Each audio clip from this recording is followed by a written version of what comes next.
there's so much to all this, you know. Let's get our juice, Mike. It kind of goes both ways, yeah. Let's drink some juice and get in the chamber. What do you say? Yeah, absolutely. Have you ever heard of CrossFit?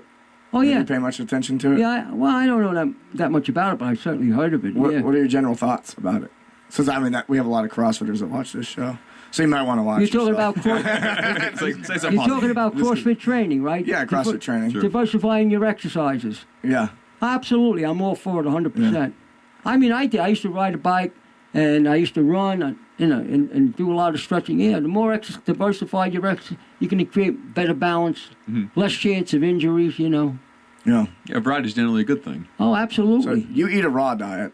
What exactly does that mean? I mean, I know some people are raw vegan. I know some people are raw as in like I've heard of people going just eating raw beef. And yeah, there's a guy in California advocates people eat raw meat. That's not for me. It's not necessary. You know what I'm saying? Mm-hmm. My diet consists of fruits, vegetables, nuts, seeds, juices, smoothies, and some of it is actually delicious. People don't realize I'm a consultant for a juice bar in Manhattan called Juice Press. If you ever went in there and ate the food, you could sit down and eat a cheesecake, and it's really, it's actually twist my arm, doctor. It's really good. It's called Juice Press.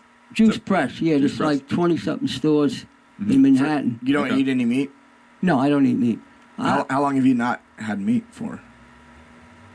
About 50 years. I haven't eaten any cooked food at all. 0 in 50 years. My life. Oh, man. Do you have like a cheat every once in a while? Like Never. I can't. See, that's what people don't realize. You can't, because if I ate something that I normally not eating, I would feel if I ate a piece of meat, about an hour or two, you'd probably have to call an ambulance, because my body has stopped. You just don't produce the enzymes necessary to digest that. I have no desire to either. Although when I was young, I used to love to eat a steak or something like that. So logistically, do you bring most of your food with you when you travel, or when you go to a restaurant, do you just order off the menu and just tell them what to bring you? How does that work? Or you just go to the grocery store and just buy some stuff and call it good, because you don't have to cook it? No. What I do when we travel, Rory and I, Dr. Rory Dean, that works for me, we usually bring our own food. We have a cooler. We bring our own food.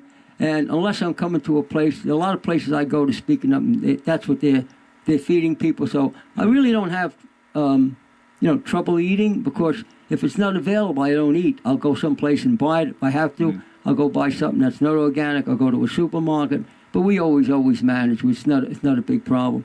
And believe it or not, as bizarre as it sounds, some of the way the food is prepared and some of the type of dishes that we eat, it really is delicious. It's like eating dessert all the time. But you have to be used to it. You have to have that mindset to do it. And plus, with me now, it's a question of survival. Here I am at 85. If I start eating some of this other stuff, I won't be around very long, to be perfectly honest with you. So I feel wonderful at this point in my life. I feel as good as I did when I was in my 50s.